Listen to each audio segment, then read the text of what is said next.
Hello, welcome to Monetizing Innovation. I'm John Holcomb, the best-selling author of Creating Value Faster. Innovation isn't just the big idea on the whiteboard. It's the hard decisions, the missed signals, and the leaders who keep moving forward anyway. This show dives into real-world stories behind breakthroughs in life sciences, healthcare, and tech, how ideas become results, how teams align under pressure, and how strategy turns into execution. If you're building something bold or looking for clarity to lead with confidence, you're in the right press play, and let's turn innovation into impact. Today, we have a great guest joining us, Nate Littlewood. He's the founder of Future Ready CFO, where he helps e-commerce and CPG founders gain financial clarity to scale profitably and sustainably. With experience as both founder and finance leader, Nate focuses on turning numbers into actionable insights that drive smarter decisions and stronger growth. Known for his practical, no-nonsense approach, he helps founders move beyond revenue, vanity metrics to build durable cash-generating businesses. Join us as we explore financial leadership, scaling strategies, and how to turn growth into real profitability. Well, thank you, Nate. Really appreciate you joining today. Thank you for the warm intro there, John. It's great to be here and looking forward to our conversation. Yeah, absolutely. And I think it's great, especially with some of the work that you've been doing, especially in the financial space. You've helped a lot of founders work through their business and get things going. Could you share a little bit about your background and maybe some of the things you'd like to convey today? Yeah, absolutely. Well, just as a bit of a quick intro here, I run a fractional CFO consulting business called Future Ready CFO. For anyone who's not familiar with the term fractional, it basically just means I'm a consultant. I work across a number of different brands or accounts. The primary reason being that my clients tend not to be large enough to really need someone like me full time. So I give a few hours a week to a portfolio of clients and help them with CFO type projects. For the type of people that I work with, that is a lot of data and finance and numbers backed decision making. And essentially what I'm helping them do is understand how to use finance and numbers as a discipline or source of information to make clearer and more confident decisions. So rather than be overwhelmed with dozens and dozens of different shiny objects or things that are tugging on your attention, you could say I help them illuminate the way forward in terms of their strategy and growth. Before getting into this, I spent a year or two as the lead mentor for a New York City-based accelerator program called Food Future Co, where we specialized in essentially getting early stage brands ready for their first round of institutional investment. I got into that after 6 or 7 years of building and running my own e-commerce brand as in the CEO and co-founder capacity, which taught me so much, taught me infinitely more than my MBA ever did about business and startups. But yeah, it was a hell of a roller coaster ride and obviously have a few battle scars from the experience, but one hell of an education in business and startups. So all in, I've been in the e-commerce and startup space now for about a decade across a few different seats or perspectives. But prior to getting into the startup land, I spent the first decade or so of my career working on Wall Street at an investment bank. That's what took me from Australia, where I'm from originally, to Canada for a couple of years and then moved down to New York in 2013 or so.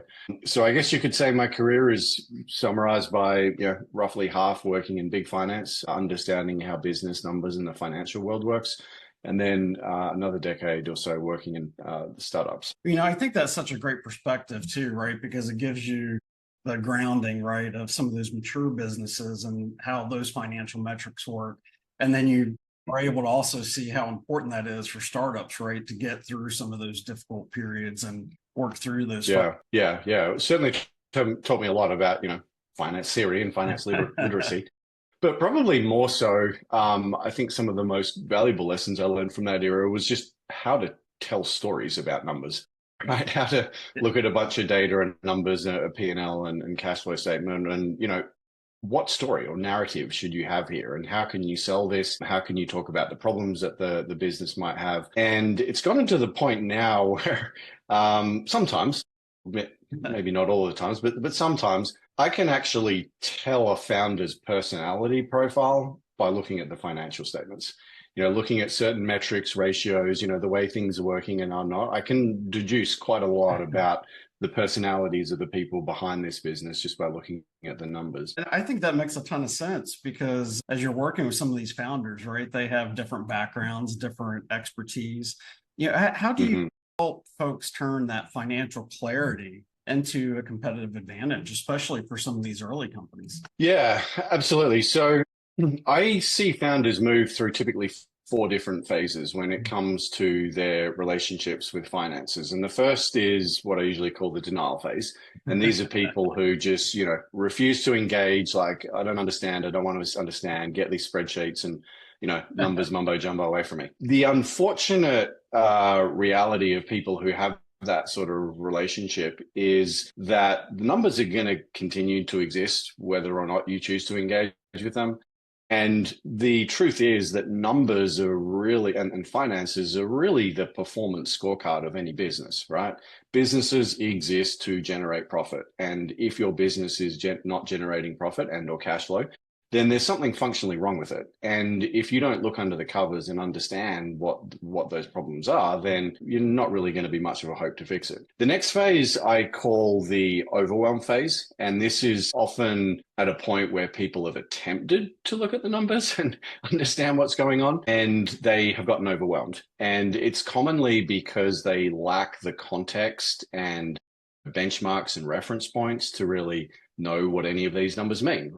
You could look at a gross profit margin. It could be 30%. It could be 60%. Like, is that good or bad for my sort of business and my industry? Well, it depends, right? So looking at a single gross profit or a single EBITDA margin in isolation really doesn't tell you very much. You need to understand the industry and the context around it. And it's hard to do that by yourself if you don't have a background in this stuff. The third phase is what I call the curiosity phase. And this is where we start to see people kind of, just peering over the fence and going, there's some interesting stuff in those financial statements. I don't understand it all yet, but I probably should. Maybe I need to spend some more time on this. But the fourth and final phase, which is where I'm trying to get all of my clients to, is what I call the enlightenment phase. And at the enlightenment phase, it's when the penny drops. That's where we have the aha moments, the great insights. It's like, oh, wow, now I get what this stuff's saying. Now I can see how this can help me make clearer decisions. Now it can help me concentrate on focus on, the real growth levers for my business and recognize all of the stuff I've been doing, which is maybe just, irrelevant noise. So really what I'm trying to equip my founders with is, the ability to leverage and utilize their financials as a strategic growth asset and help them grow, smarter and more efficiently at the end of the day. No, I think that's fantastic. And I think, like you said, so many founders, right, may be brilliant in terms of the product or some of the things that they've developed, but may not have that financial backing, right? So I imagine walking them through each of those stages as a journey. Could you share where you typically run into clients? When do they usually seek you out? Yeah, so I work exclusively with 7-figures e-commerce and consumer products founders. And 7 figures, I just mean 7-figure of revenue business. Right. The space that I kind of specialize in is businesses that are post-product market fit. So we've got traction, there's some product or products in market.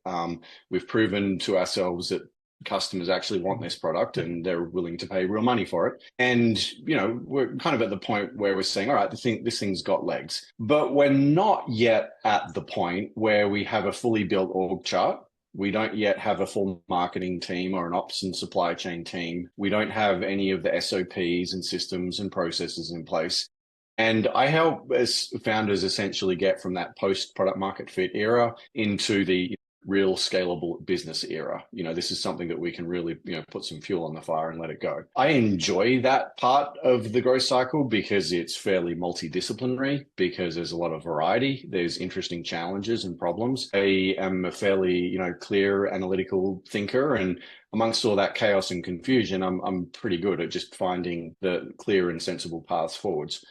In terms of the motivations for people tracking someone like me down, I find there's 2 common reasons why people, hunt someone like me down.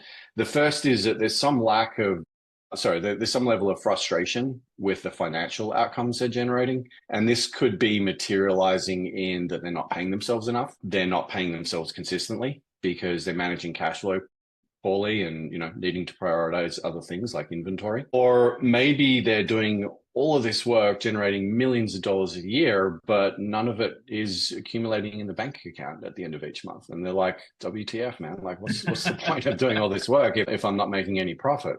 And so that would be one category. The other category is founders who are just overwhelmed with priorities and decisions. So during my onboarding process, I ask them about all their priorities and what are the things they're working on. And I'll hear TikTok shop, new product launch, hire this marketing agency, launch on Amazon. There's usually 20 or 30 of these ideas. And at some point in this conversation, I have to say to them, listen, when you tell me that you've got 20 or 30 priorities, what I hear is that you've actually got none. So what I'm going to do is help you figure out what the top 2 or 3 priorities are. And then we're going to build a plan to actually make some meaningful change and work on these things. And I have a few different frameworks that I use to help people get there, including looking at metrics like ROI or return on investment. We'll use a bottleneck model and understand where the constraints are in the business through, a number of different flows, whether it's website traffic, creative assets, people, shipment and fulfillment of orders, whatever. And another thing I really like to do is look at skills alignment, which is maybe a little bit more of a HR type exercise than it is a CFO type task. But the reality of the clients that I work with is that they're all small businesses, right? Like all of my clients have got less than 10 employees. The implication of that is that none of them have got, like an Amazon.com size talent pool sitting in the office here. And, they don't have experts at everything floating around. We've got a small number of people, usually very dedicated and committed. They're working for this, very hard for this small business. But the reality is that there's usually a pretty finite, list of skills and things that we can do really, really well. And so it doesn't make a whole lot of sense for me to be putting priorities and projects in front of these people that are not aligned with the skills that this team possesses. So we need to find projects and opportunities that are going to move the needle materially in terms of ROI. We need to find projects that are going to address bottlenecks in the business. And they also need to be projects that align with the team's skills, passions, interests, the zone of genius, as I call it. And when you have all those 3, or when you apply all 3 of those filters and frameworks, that's how we get from, 20 or 30 down to 2 or 3. Then the next chapter is about, okay, now we know what we need to do. Let's build a plan to actually do it. Absolutely. And I think from that, especially that emotional dynamic perspective, right? Especially for the team, you're in that phase where everybody's wearing multiple hats, and there is some specialization too, right? That needs to start happening so you can prioritize and focus on getting 1 or 2 of those key, levers to move. Do you find difficulty in trying to have the teams work through that? Because that's one of the most difficult pivotal points, right? For a business, it's one of those inflection points where they have to grow from what got them there today. Now they have to do a little different. Yeah. I like to say that one of the great things about founders and entrepreneurs is that they like learning new things and figuring stuff out. But also one of the most terrible things about entrepreneurs and founders is that they like learning new things and figuring stuff out. So what I mean by that is I am working with personalities who love doing things. And I honestly, looking back to my own days as an entrepreneur and founder, I, after a lot of reflection, came to the realization that I went through a very long period where I was basically addicted to the dopamine of figuring out and unpacking all of these shiny objects, right? So these people have a tendency to always want to jump on to the next project and play with the next marketing widget, the newest technology, the latest AI tool, whatever it is. But as fun as that is, and as much as it can give you a almost never-ending rush of dopamine, the reality is it's not often a very profitable way to grow a business. And actually building a profit and cash flow generating business requires a huge amount of discipline to identify these problems and just stay committed to fixing them and addressing them for a sustained period of time. And, to that end, I have some frameworks that I like to use. You might have heard of OKRs, or objectives and key results, which is a framework for basically figuring out what's important, how are we going to measure our progress on it, and then put in place, a weekly reporting cadence around that to just, keep chipping away at these things. And and making progress on them. So, I've actually just finished a rollout of OKR process for one of my clients, wrapping up this month, and going to be taking on one or two later on this year as well. Oh, that's fantastic. And I think you're so right. I mean, I think that's, it's that phase of going from, I wouldn't quite call it chaos, right? But it's that messy front end. And like you said, there's lots of bright, shiny objects too. Now I have to have some discipline. And I think for sometimes the leaders and those entrepreneurs right in that situation, that it almost, I like to joke and call it a little bit of schizophrenia, right? Because you have to maintain that curiosity and creativity, but now you start to looking at, okay, how do we put some discipline to scale the business? Because you can't Exactly all that energy, Exactly. Yeah. I think we're both observing the same thing, but just have slightly different names. Yeah, exactly. When you look at that too, and you've mentioned it a couple times, but I think for founders, it's a really big challenge. How do you help founders work through some of like the cash flow implications and issues as that impacts their business? Yeah. So first thing to note here is that cash and cash flow forecasting is a related but entirely different kind of discipline and exercise to profit forecasting. Right. So for anyone who's a little less aware, I like to think of the profit and loss statement as basically like a monthly scorecard of the performance of your business, right? Generating a profit means that you have successfully figured out how to solve someone else's problem by delivering a product, service, or solution to them. And you're doing so in a way that generates economic wealth for you as a business owner and operator.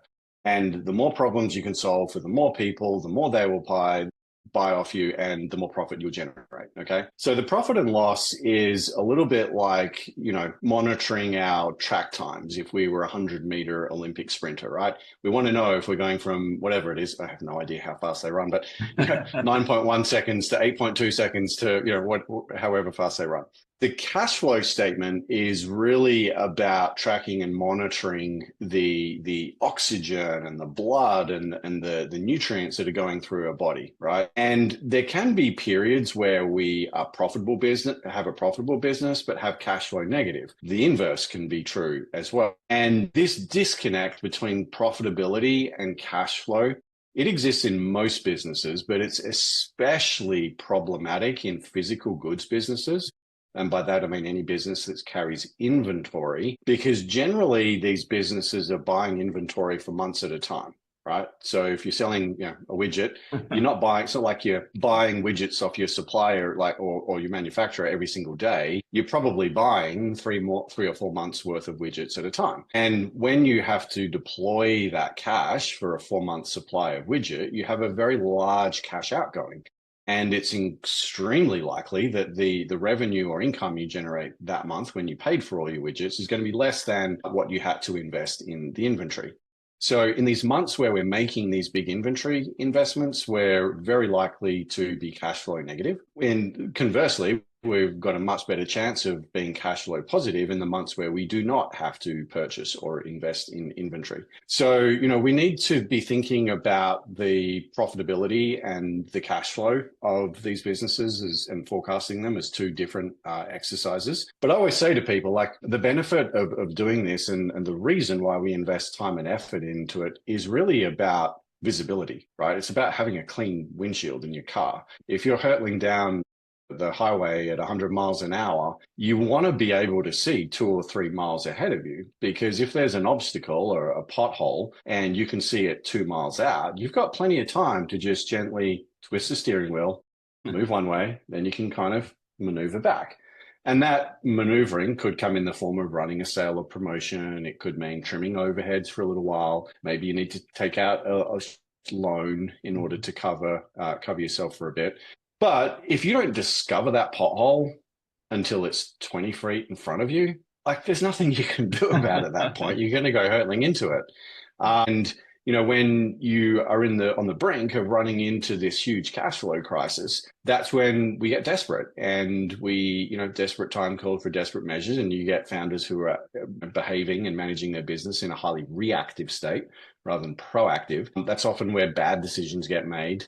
Expensive debt deals get written, and it really just takes the wind out of your sails and can have a big impact on the momentum of the ship you're trying to build. So yeah, that would be how I typically approach cash flow management for these guys. There's some pretty foundational tools that you can put in place. So yeah. No, and I think that's so important, especially like you said, in a physical goods type business, right?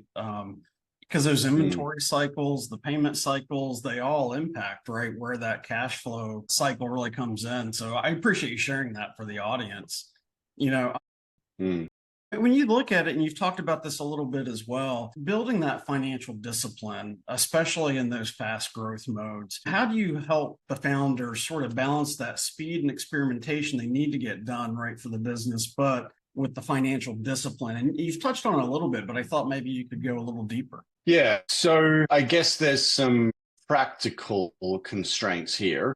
Again, particularly relating to physical goods businesses, because of that very, very lumpy cash flow profile that we often have, is theoretically possible for these businesses, and I do see it occasionally, that these businesses are growing so quickly, and the implication of growing quickly in terms of revenue is that your cost of goods sold is growing quickly. If you're doubling revenue and you're doubling cost of goods sold, then you probably also need to double the amount of money that you're putting into inventory. And the challenge that we can run into is that the cash that needs to go into inventory to finance that rapid growth can exceed the profit that the business is generating, even if the profit is a positive number. And so there's a saying or expression in the physical goods space that you can grow broke. You're growing so fast that you actually grow yourself broke on a cash basis. So that, I honestly don't see it all the time, but for some, very, very high growth brands, it does come up. I think really where more of my focus is on, though, is just getting founders prioritizing the right projects and the right shiny objects. I gave you the example before of going from 20 to 30 priorities down to 2 or 3. I mean, the implication of that, or the flip side of that, is that 90% of the stuff that these people are commonly occupying themselves with is not stuff that should really be a strategic priority for the business. And a huge part of what I'm trying to do is just illuminate and bring clarity on what those strategic priorities are. So if I could come to you and say, hey, let me eliminate 80 or 90% of your workload on the basis that it's noise that is not actually contributing towards the goals that you want to achieve, the residual 10 or 20% that we're left over with, you're going to be able to do a much better job of it. You're going to have much more time and bandwidth to be able to progress that. So, the hardest part of this, and I think honestly, probably one of the most value-add parts of what I do, is helping founders understand what is that 80 or 90%. So that they can focus their time, their team's time, their limited investment capacity. They can focus all of the resources that they have on the high impact growth initiatives. Yeah, I think what you say there is so important, right? Because especially in those early days where part of the skill set that got them there was that creativity and energy. But like you said, it can also generate a lot of noise and unproductive aspects when it comes to becoming profitable, especially in those early days. Yeah. No, absolutely. That's fantastic. And when you look at some of the other things that founders are struggling with, especially as they're working through some of these challenges, what advice or leadership shift do you think that some of these leaders need to try to take, especially as they build a more sustainable business? Yeah, well, the number one change I would recommend is to be open to the possibility that your financial statements could actually be a strategic ally. They're an incredibly powerful decision-making tool if used correctly. Most business owners will have a bookkeeper or an accountant who will be helping them on a backwards-looking basis, which is, obviously incredibly important from a tax and compliance perspective. But you can't run a business and you're not going to get to the moon if the whole time the only thing you're doing with your finance is looking in the rear vision mirror. Yeah. To really move forward and to have a high pace, high growth, profitable path forward, we need to understand how to not just use numbers to look backwards, but use them to look forwards as well. And Once we know how to do that, again, going back to my driving analogy, it's like having the high beams on. You go from having a dirty, muddy windscreen with poor headlights to suddenly a crystal clear windscreen with the high beams on and whatever those roof mounted lights are lighting up the road. It's like we can see everything now. We can see the path. We can see where we're meant to turn. We can see the obstacles that we need to avoid. And that tends to help my founders sleep better at night. Almost all of them will just report less stress and less discomfort, but it also allows them to navigate through these complicated decisions a lot faster. And as you can navigate and maneuver through a decision, you know what needs to be done. Cool. Tick. Next. Okay. Now we can move on to the next decision. We don't need to dwell on it and rely on instinct or purely intuition, which may have gotten you to a couple of $1 million in revenue, but it's probably not going to get you to 10. So you need to be using more than just gut and intuition if you really want to build a larger, more scalable business. No, and that's so true and so fantastic to share those insights. And is there anything else that, as you think about what we've been talking about today, you'd like to make sure we share with other founders and folks that are really entrepreneurs trying to start up their businesses? What are some of the key insights that you'd share with them? Yeah, I think one of the biggest problems that I see business owners make when it comes to trying to tackle their finance, we did touch on this earlier in passing, but I call it the context vacuum, which is that they try to understand or make use of their financial numbers without the context of knowing what good looks like, right? Like, is 10% of sales being spent on marketing, is that good or bad? Is that a lot or is that not a lot? Is that cheap? Like, I know what these businesses do, but you could also have a business. I've seen businesses that are spending 25 or 30% of revenue on marketing and customer acquisition. So we need to understand what good, bad, and otherwise looks like for each of these numbers. And, as business owners, we'll design our website, design our product. We might even design our email newsletter. What I am going to advocate for here is that you can also design your financial statements. You can be thoughtful about the things that you put on them, how they're set up, how big the marketing spend is, how big the overheads are. We can think intentionally through all this stuff if we have the context to do so and we have the proper insights. And if you take a thoughtful design-centric approach to your product, you'll have a better product. If you take a thoughtful design-centric approach to your financials, you'll probably have better financials too.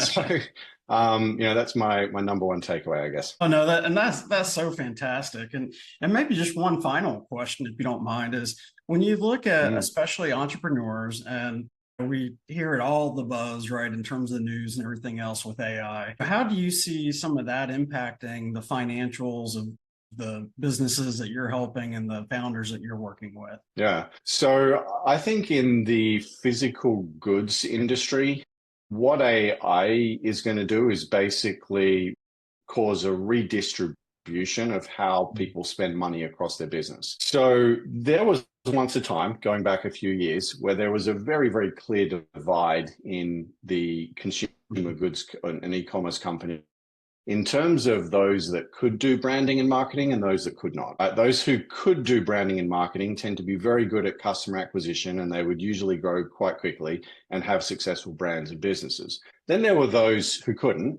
and they often end up as Amazon sellers. But what's happening with AI is it is reducing that barrier, and it's making it easier and easier for people to write ad copy, come up with creative, whether it's stills or video.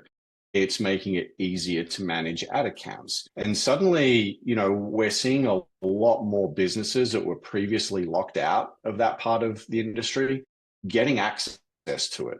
And so what I think is going to happen is that we're going to have more and more competition for clicks, impressions, and eyeballs and views on our social media feeds. With more competition, the price will probably rise. And I think there's going to be much less of a spread or distribution in terms of how much people are spending on marketing. Like, I think just the rates for everyone are probably going to have to go up. So that gets us to the point of thinking, okay, well, if marketing and customer acquisition is no longer the differentiator, what is? what does become the differentiator? What does decide who wins and loses? And in my opinion, there's going to be an increasing focus on products and product quality. And I think the customer experience, the product quality, the repeat buying behavior, like that is going to become what differentiates the winners and the losers. That is not something that you can easily give to AI. But yeah, I think brands that have the best products that people naturally want to repurchase and come back to will be the long-term winners. So I'm very, very bullish on brands that are investing in,